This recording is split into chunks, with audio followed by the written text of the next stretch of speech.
Саламатсыздар ма, құрметті оқырмандар, қалдарыңыз қалай? Сіздер менің каналыма қош келдіңіздер. Бұл каналда сіздер сәнді сылақ, яғни декоративный штукатурка жайлы толық ақпарат алатын боласыздар.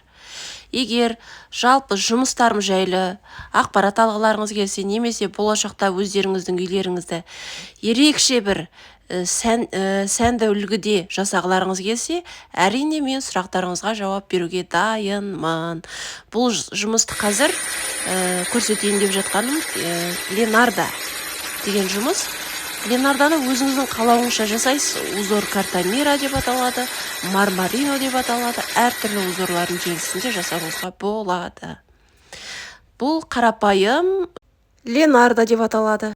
Жай ғана үйдің сыртына жасалынған, яғни өздеріңіз білетіндей клеймен жасалынған декоративный штукатурка узор Картамира деп аталады. Клеймен жасалуының себебі үйдің сыртына суықтықты білесіздер, бізде Астана қаласының аязы қаншалықты қатты екенін өте жақсы ұстайды. Яғни бұның астына подготовка қалай жасалады. Бұл подготовка, яғни дайындықты жасау барысында ең маңызды нелерді ескеру керек. Шпатель, яғни көмекші құралдарда қалай ұстау керек жайлы толық ақпарат алсаңыздар болады. Қазіргі жасайын деп жатқан жұмысым менде Венецианка мрамор простой, өте қарапайым, жеңіл жолда өзіңіз өз қолыңызбен жасап үйіңізге мынандай әдемілік сыйласаңыз болады.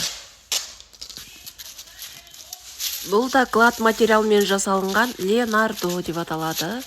Яғни бұл жерде жұмыс берушінің өзі осындай цветті қалады. Серый цветте асты ақ болсын депті. Сол тілеуі бойынша жасап бердім. Бұл жұмыстың атауы бізде декоративная краска песокпен.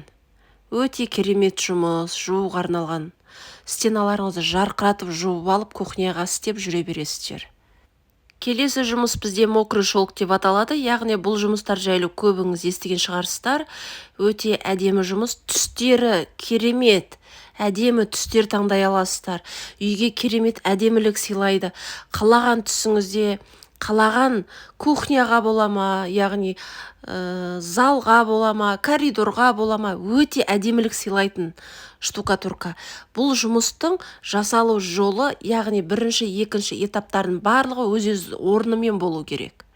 Декоративный штукатурка, яғни сәнді сылақта ең маңыздысы жұмыс барысы толығымен басынан аяғына дейін бірінші, екінші, үшінші этап деген сияқты толық атқарылса, ол керемет жұмыс болады.